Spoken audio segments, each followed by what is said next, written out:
Update. When being child-free gets you extra 40 hours per week of work. I need a place to rant, and I'm so grateful for having this sub. I'm also using a throwaway for privacy reasons as I'm about to throw shade. Background. I work for a huge corporation and am a salaried employee, relevant later. My job is very project-based and each employee works on their own projects most of the time. Today, our department manager booked a team meeting to discuss upcoming changes. Cool, no problem. At this meeting, we're presented with a memo outlining the changes in hours to be worked for November, possibly longer, as follows: mandatory 8 to 8 workdays every day including Saturdays, Sundays possible if deemed necessary, except for team members who have children. Their hours will remain 9 to 5 Monday, Friday. Manager finishes going over this and asks any questions. Yes, I have a question. In what world did you think this would be okay? She explains that due to the situation in the last few months, we've fallen behind in projects as team members have to take care of their kids and work at the same time, so we have to pick up the slack.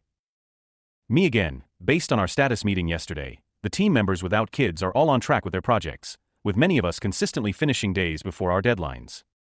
So are you telling me that those of us who don't have kids have to work an additional 40 hours? This is the hill I will die on. End rant. Now for the update. Almost everyone requested an update, so I really hope this lives up to the hype. The meeting took place first thing this morning with the manager, head of HR, another HR manager, 2 labor law attorneys, from legal department, head of my department. Legal invited him on the fly this morning, and 13 CFs, 12 coworkers and me.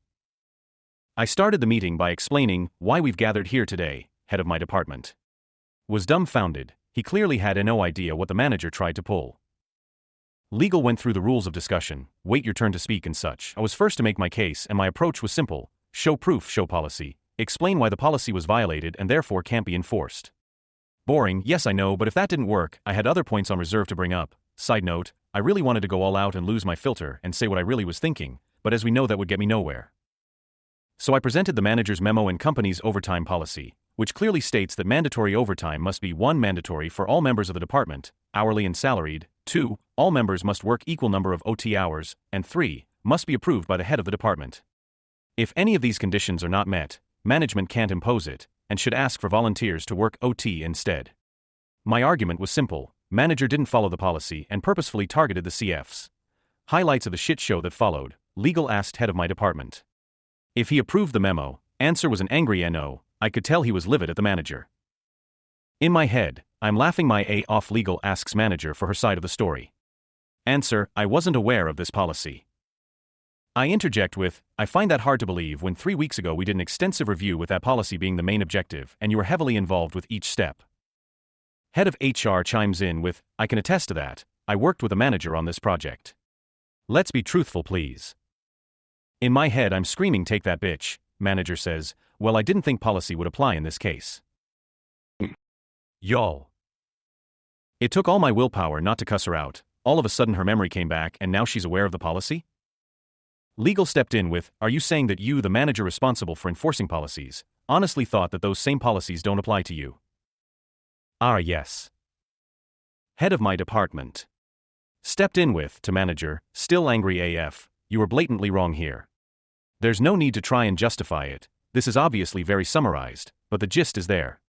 Round 1 was a win. Next were some of the CFs who shared emails between them and her, showing your standard shitty manager behaviors and lack of accountability. She just kept repeating, that's not why we're here today. It didn't stop them from going on though. This was very enjoyable to watch. Then one of the other CFs asked to speak, and let me tell you, this guy showed up with receipts.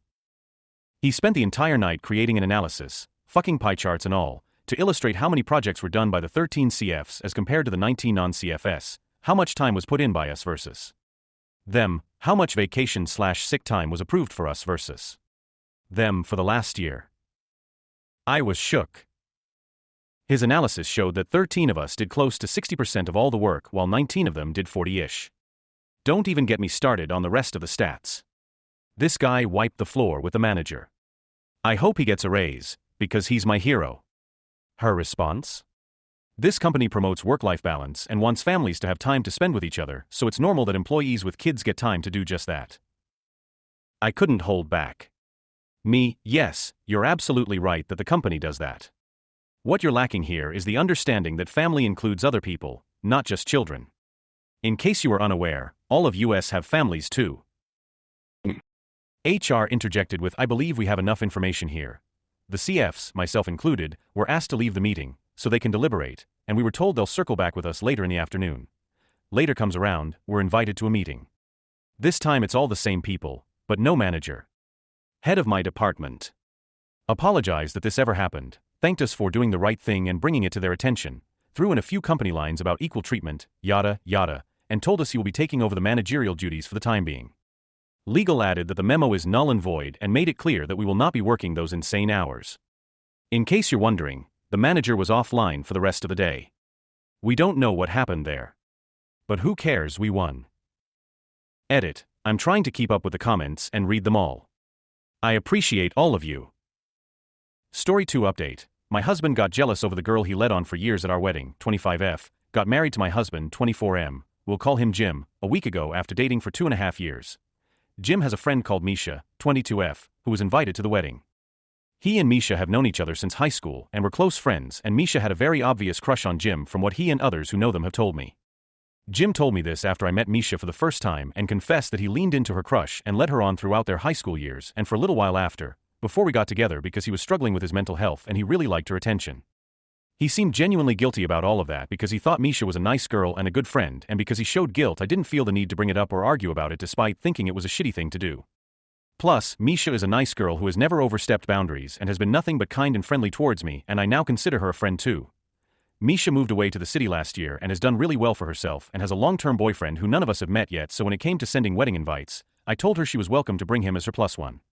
The first red flag came when Jim was weirdly resistant to the idea of Misha bringing her boyfriend, but he excused it on being concerned about the number of guests we invited, and the matter was dropped. When the wedding day came, Misha showed up in this beautiful dress, nothing inappropriate for a wedding, and with her boyfriend on her arm, who I'll admit is a very handsome guy, think a Kit Harington type. She's also lost weight and has a haircut that suits her better, and I thought she looked great. We also found out throughout the night that her boyfriend is very successful and earns more than practically anyone else who attended. Throughout the reception I noticed Jim glaring at Misha and her boyfriend the whole time, and he was really cold and short towards her when she came over to congratulate us and give us a gift. He was also straight up kinda rude to her boyfriend when Misha introduced us to him. When his mom, who's always known and liked Misha, mentioned that she was glad Misha found a great guy and praised her boyfriend for being so nice, Jim snapped that, at least she won't be desperate, and hung up on me for the rest of her life, which I thought was cruel and uncalled for, but I didn't challenge him because I didn't want to argue at my wedding despite the fact that he frankly sounded bitter. The whole thing has left an awful taste in my mouth, and I can't help but think that Jim got jealous that Misha has found a guy who's honestly quite a catch who she's clearly very in love with and is now completely over Jim. Half update. After getting some PMs from people, I decided to go through his phone while he was napping after work, and needless to say this marriage is over. I'll post a real update when I have sorted everything out. Now for the update. Hey everyone, I'm posting this here because I said in my last post that I would update when I was able to. Pretty much the day after my original post, I got some PMs from people suggesting that I go through my husband Jim's phone to see if he and Misha were truly just friends before this, and that nothing romantic happened between them that would explain his reaction at the wedding. He always takes a 45-minute nap after work, and so I used that as my opportunity to swipe his phone from where it was charging on his desk so that I could look through it. I've seen him put in his passcode a ton of times, so that wasn't an issue. I didn't find anything in his texts with her, but I know that Jim goes on Instagram a lot, so I checked there too. The immediate red flag was that he'd used an app lock that required a passcode to access Instagram, but the dumbass used the same passcode that he uses to unlock his phone, so I got into that right away. It's his birth year, go figure. And what would you know? I go to his messages with Misha and find messages from him the morning after our wedding telling her how beautiful she'd looked that night, how much he'd missed her, how he felt that her boyfriend being there spoiled his opportunity to catch up with her, and that he was desperate to meet up with her. Misha never replied to these messages, and he sent some more to her later that day. I won't get into what he said because they were very personal insults that were frankly just gross, but just think about the kind of stuff you would read on that nice guy's subreddit. Misha left him on read, and when I clicked on her account it appears that she's blocked him. I scrolled through their messages quite far back and I believe nothing romantic has happened between them, wish that was all, but looking into his other conversations on Instagram, I found that he's been messaging other girls on there. They seemed like aspiring Instagram model types from our area. Most of these conversations were just him shooting his shot and getting left on read, but others had evolved into flirting, and 2 of them resulted in sexting. And the most embarrassing part of all? The nudes he was sending to these women weren't even of him. I know what his body looks like, and he doesn't have chiseled abs and isn't that well endowed. I think he must have found a man's profile on some adult website and used those pictures, just cropping the face out. These 2 conversations happened in the past 6 months. I ended up texting his mom and his brother from my phone, asking them to come and pick him up from the apartment, and then I went to wake him up. I told him that I knew about the girls he was messaging on Instagram, that he needed to pack a bag and get the hell out before I started throwing his stuff out onto the street and causing a scene. He started crying and begging me not to kick him out and swore that they were just messages and that he would never actually cheat on me, but I don't believe him for a second. Then he had the nerve to tell me that he didn't want me to tell anyone else about what he'd done, but I had left the room and started ignoring him by that point.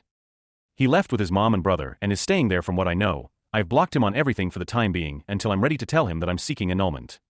Thankfully where I'm from, you can get one almost no questions asked as long as you haven't been married for longer than 30 days, and I've already looked into the process, haven't really left my apartment at all this week, and I've been calling in sick to work because I don't feel like I can face people. I'm just so embarrassed that I've wasted over 2 years on this man and that I married him in the first place. I don't feel like I can even talk to people about this, so posting here has helped, and I'd like to thank you all for your kind words, advice, and support. I might reach out to Misha when the dust has settled, but I think I'll need to build up some courage for that.